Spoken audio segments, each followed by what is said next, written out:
If you're familiar with the eastern end of Lancaster County in Pennsylvania, you may know about such places as a Shady Maple Smorgasbord on Route 23, located just east of New Holland. This is Amish country. If you drive 6 miles north on Route 625, you come to the town of Bowmansville. And it is here where you'll find the historic Bowmansville Roller Mill.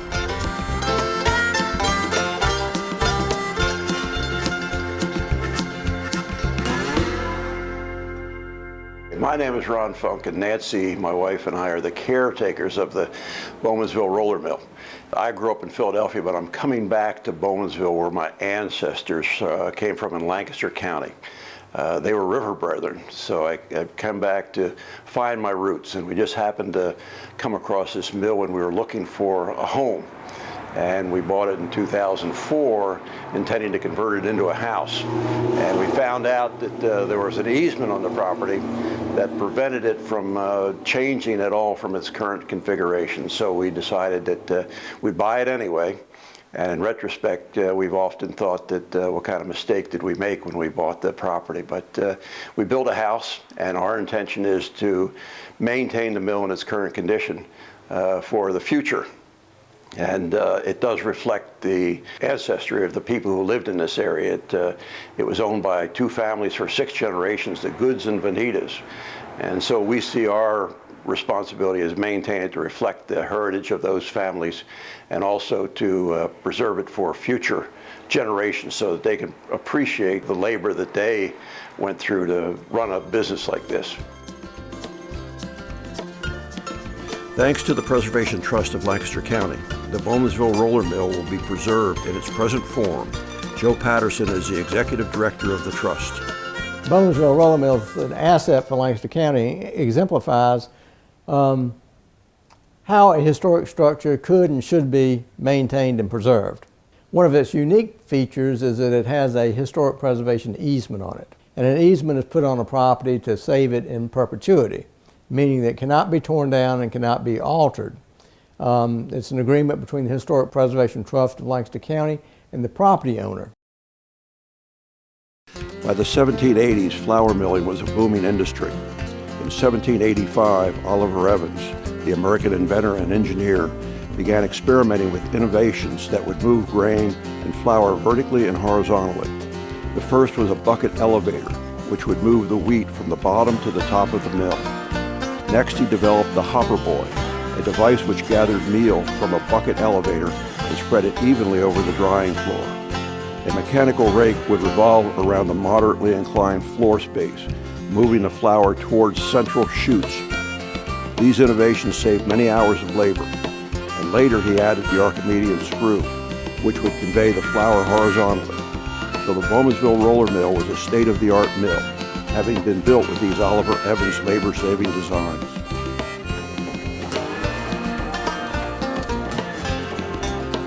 In the 19th century, there were hundreds of water-powered mills operating on Lancaster County streams. 2 remain in operation: the Wrestler Mascot Mill in Upper Leacock Township and the Bowmansville Roller Mill. And both mills have endowments that help preserve these unique treasures of American history and the lives of the Lancaster County farming community. A settler's mill was built on the Bowmansville site by Christian Good around 1740. 3 generations of the Good family operated the mill until 1843. In 1846, the mill was sold to Henry Vanita. The Vanita family operated the mill until the early 1940s. The mill sat idle until 1967 when it was sold at auction to Stuart Keene. He intended to move the mill's machinery for a mill restoration project in New Jersey. This did not happen, and Stuart Keene devoted the next 20 years to repairing and restoring the Bowmansville Roller Mill. It was placed in the National Register of Historic Places in 1989. It is a 3.5-story brownstone roller grist mill, 3 bays wide and 4 bays long. The gabled roof is covered with hand-split wood shingles, and there is a small brick chimney at the north end of the building.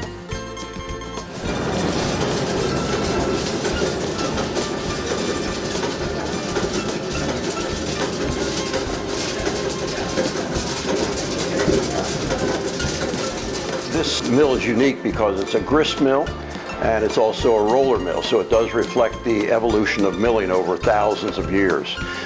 Milling between stones, the grist milling, 2 stones remain here, and that's what they would have used when they built the mill back in about the 1740s. And they had mill stones, so the grist would be the grain that would go to the mill, and they would mill it into cornmeal or they'd mill it into flour. As the technology evolved, the late 1800s, they developed a roller process. So it's steel rollers that the wheat is sheared through those rollers, which is quite different than the grist mill. We can run a grist mill all day long on a couple hundred pounds of wheat, but the roller mills take about 2 tons of wheat before they can get started. If you were to go to a modern mill, it would all be done in roller mills. The roller mill flour was much finer quality than what you get with the grist stones. But you can't call it stone ground. A lot of people these days like stone ground flour. You can't get that from a roller mill. You have to get that from an old grist mill. And there aren't too many left in existence anymore.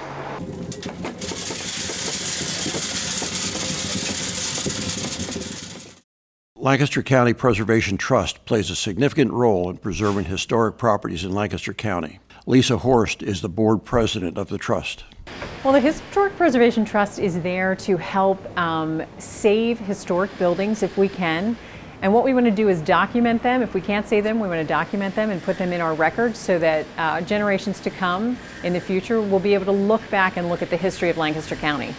We have an easement on this mill, and actually we're responsible to have the mill open at the trust. It's a great educational opportunity for us. We get to show people what it was like for a miller back in the 1800s.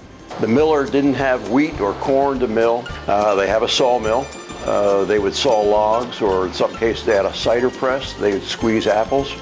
And in some cases they had fulling mills or carding mills where they would card sheep's wool, which was very important back in those days. So as long as they had water, which is always a problem in this area, they would either mill grain or they would saw lumber. A water-powered sawmill is not very effective compared to modern mills. The sawmill operator often says if he had to make a living at the water-powered sawmill that he'd be eating very poorly. So the sawmill is just a fill-in for the main product, which was the grain milling.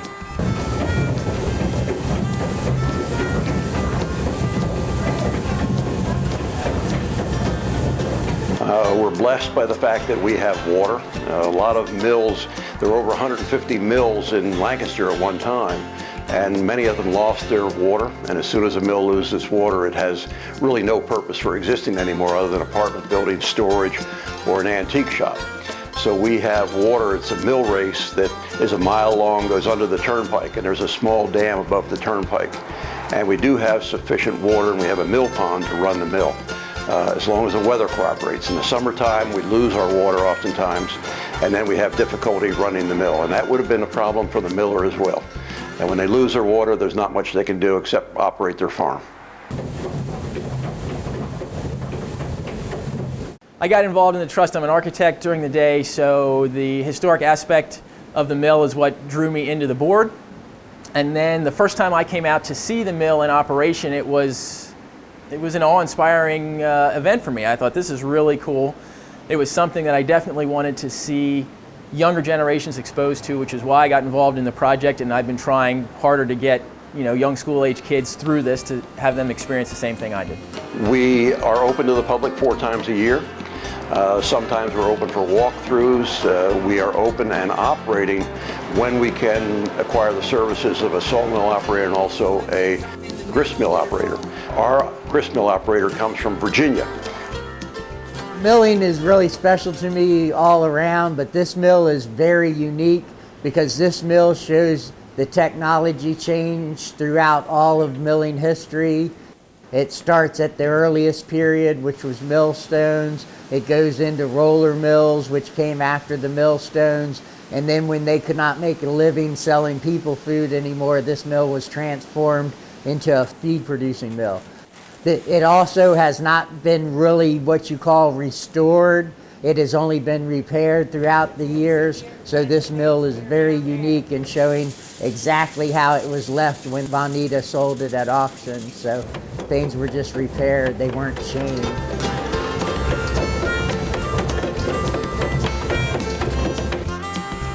Serena Bellew is the Bureau Director for Historic Preservation, Pennsylvania Historical and Museum Commission.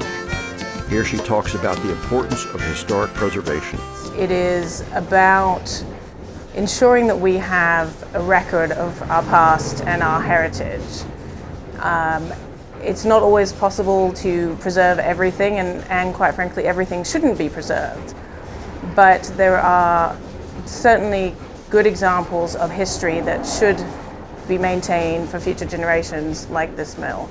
The very first time I ran this mill, it belonged to a man named Stuart Keene. He was the one that was actually instrumental in saving this mill. Originally, he had purchased the mill to dismantle it and take it to fix another mill, but he was encountered with a lot of people that wanted this to stay put, and things kind of fell apart about taking it apart, so he decided to save it. Derek Ogden is the millwright who did the restoration work on the mill. In 2000, he hosted the International Millological Society's tour of American mills, and this included the Bowmansville Roller Mill. We had millers from all over the world come through. It's known as the International Millological Society, and they came here on a tour in the U.S., the first time they've ever come to the U.S., and this was one of the prize mills that they visited on their tour. Catherine Kilkusky of Ephrata inherited the mill from Stuart Keene. When she passed away, the property was willed to the Historic Preservation Trust of Lancaster County, with the stipulation that an easement be placed on the property to retain, in perpetuity, the mill in its restored condition. It was the owner of the mill, the family who owned the mill first of all. They actually gave the mill to the trust originally, and then we had sold the mill to Ron and Nancy. We have an easement on it to take care of it, so it will be taken care of in perpetuity. There are very few operational mills in this country, and the Bowmansville Roller Mill is one of those. Fewer than 200 are operational in the United States. We're fortunate to have it here in Lancaster County.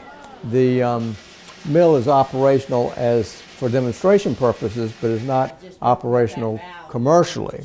Mills are important to understand because when original settlement occurred back in the 1700s, mills were among the first properties built before churches or anything else, and became a gathering spot, became a place for commerce, became a social place for people to get together. So the mills were really a foundation for the community.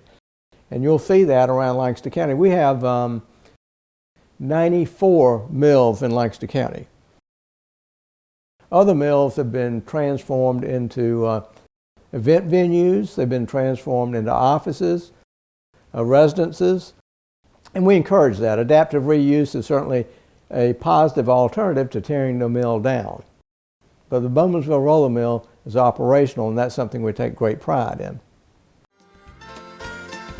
Her will stipulated that the sale of the property would be used to create an endowment to preserve the Bowmansville Roller Mill. Basically, this was put on by the lady who owned the mill before. She made that a stipulation. So an easement does not do that. An easement basically just makes sure that the property will, certain characteristics of maybe the outside of the property, the inside of the property will be maintained and be maintained in their historic state. Easement's a little bit different than the actual fund. Not everyone has a fund like the Bowmansville Roller Mill does. It's such a great thing because you know that then that property is always going to look that way.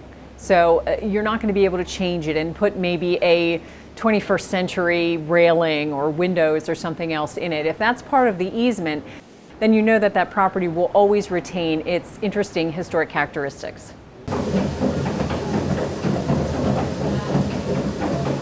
We've really tried to focus on school groups right now. We think it's really important to get our younger generation interested in history. And we don't see so much of that anymore. With all of our gadgets and things, all of the technology that's out there, we don't see so much of that. So we really want to get our kids interested early so that they will be interested in history later on throughout their life. So today we had a school group come in, and we hope to continue to do that in the future. I think one of the things that's so exciting about this mill, it's one of the few mills that still has so many of its working pieces. It is rather intact. It has so much to show, and it's just such an interesting tool that we have to be able to show to the public.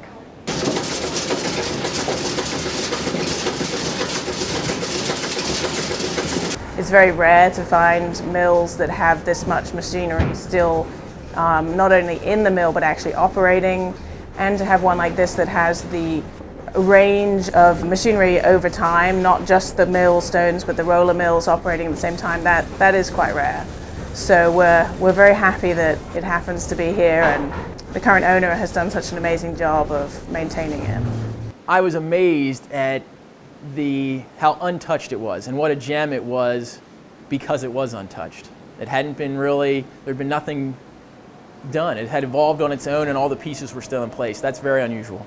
It's Crisco, vegetable shortening. Historically, they would have used beef tallow or pig fat, something like that, but those don't age as good as vegetable shortening does, so we use vegetable shortening now.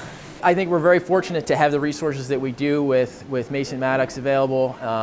My hope is that we can continue to inspire younger generations to at least learn it as a hobby, if not a trade, so that we can continue to offer this, because I think history is an important piece, and learning from history and being able to teach younger generations is pretty important. So to lose the ability to show this, I think would be criminal. So it's important for us to keep going and maintain this for that purpose in and of itself.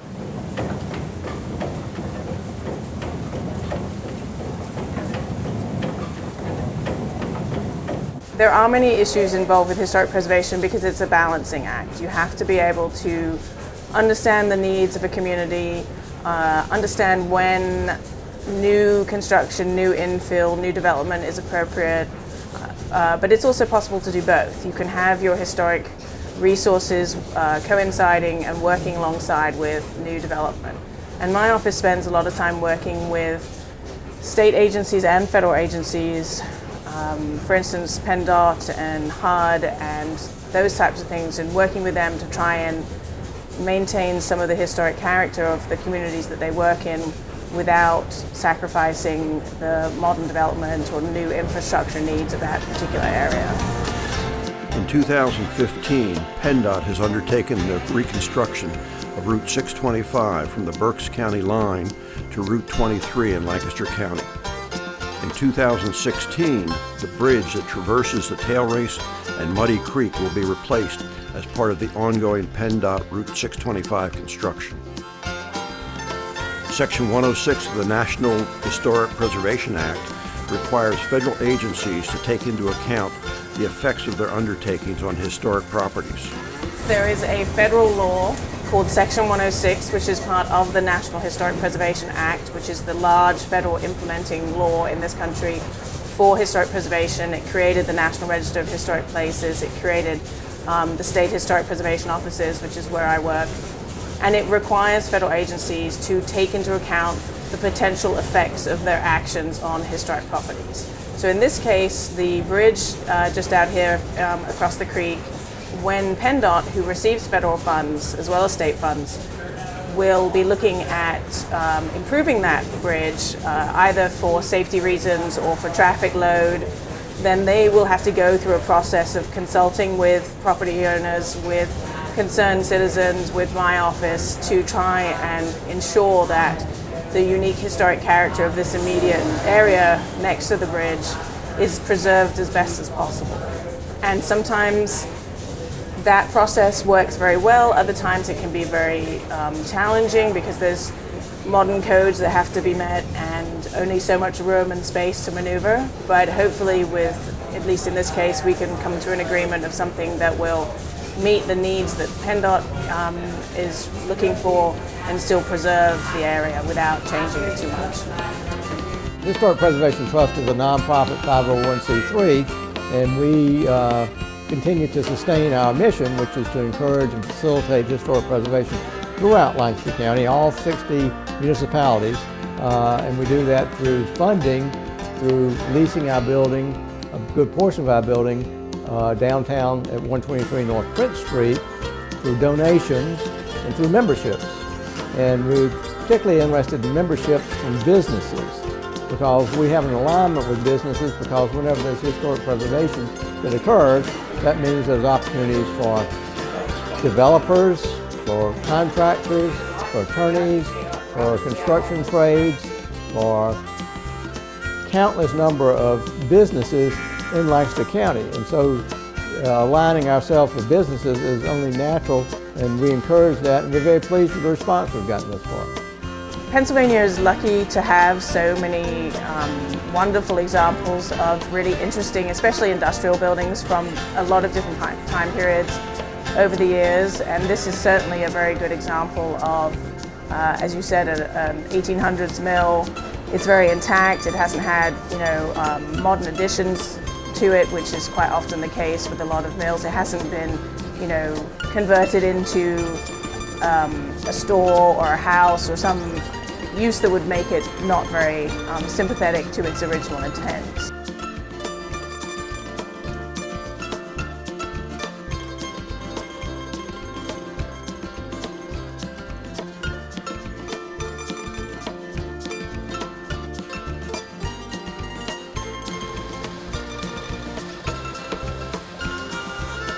I suppose maybe I take a slightly different view, being not originally from this country, being European, that I have a hard time when people can only see old as outdated and no longer useful, when in reality there are buildings that are standing today that were built 200 years ago that have lasted and will last much better than a lot of the modern tract homes and the modern things that we build today. So I realize that not everybody likes the sort of patinaed look of historic buildings, but I do think they have a very important place.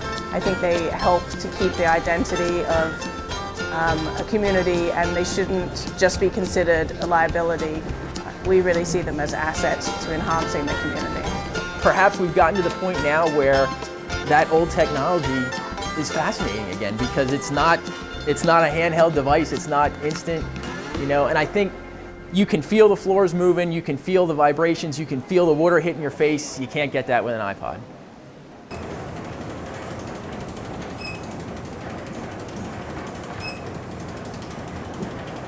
We're very fortunate that we have been able to preserve this mill as a tribute to the people who lived and worked in this area around Bowmansville. It's a good example of what can be achieved with a cooperation between private, nonprofit, and public organizations, making an effort to preserve these historic structures.